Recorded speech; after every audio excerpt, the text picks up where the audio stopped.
આમ આદમી પાર્ટીના રાષ્ટ્રીય સંયોજક અરવિંદ કેજરીવાલને લીકર કેસમાં દિલ્હી કોર્ટે દોષમુક્ત કરતા ભરૂચ જિલ્લામાં આમ આદમી પાર્ટી દ્વારા ફટાકડા ફોડી વિજય ઉત્સવ મનાવ્યો હતો।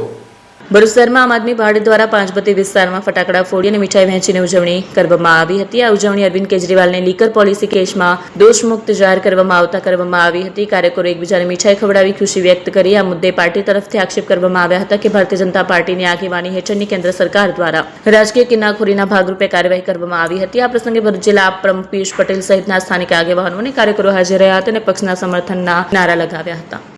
આજે ભારત દેशની जनता માટે એક ઐતિહાસિક નિર્ણય એટલે કે આમ આદમી પાર્ટીના રાષ્ટ્રીય સંયોજક એવા અરવિંદ કેજરીવાલજી ઉપર જે શરાબ ઘોટાળા એટલે કે ભાજપના ઇશારે જે ઈડી અને સીબીઆઈએ જે કેસ કર્યો હતો અને જે દારૂ ઘોટાળાની જે મોટી મોટી વાતો કરી હતી ને કોર્ટના દરવાજે અરવિંદ કેજરીવાલજી અને એમના ટોપના નેતાઓ તમામ લોકોને જ્યારે આ લોકો લઈ ગયા હતા ત્યારે આજે દિલ્હી કોર્ટ દ્વારા એમને નિર્દોષ સાબિત કરવામાં આવે 23 જેટલા લોકો ઉપર જે ખોટી એફઆઈઆર કરી ખોટી રીતે એમને હેરાનગતિ કરી એમને જેલમાં રાખવાનું જે કાવતરું આ ભારતીય જનતા પાર્ટીના લોકોએ કર્યું હતું ત્યારે નરેન્દ્ર મોદી અને અમિત શાહની છબી એ આજે ભારત દેશની જનતા વચ્ચે છતી પડી ગઈ છે।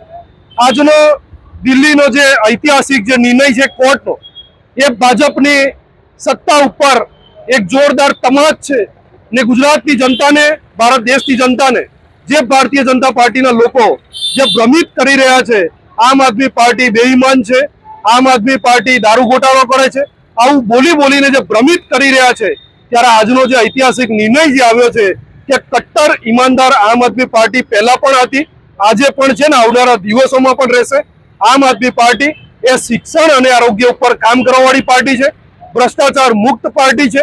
એટલે આવો ગુજરાતની જનતાને પણ આજે અભિનંદન પાઠવીએ, ભારત દેશની જનતાને પણ અભિનંદન પાઠવીએ છીએ કે આજે આજે કોર્ટનો જે ઐતિહાસિક જે નિર્ણય આવ્યો છે એ નિર્ણયને અમે વધાવીએ છીએ। આજે ભરૂચ જિલ્લાની ટીમે ભરૂચ સ્ટેશન સર્કલ ખાતે પાંચબત્તી સર્કલ ખાતે ફટાકડા ફોડી મીઠાઈ વેચી અને આ જે નિર્ણય છે એને અમે વધાવ્યો છે।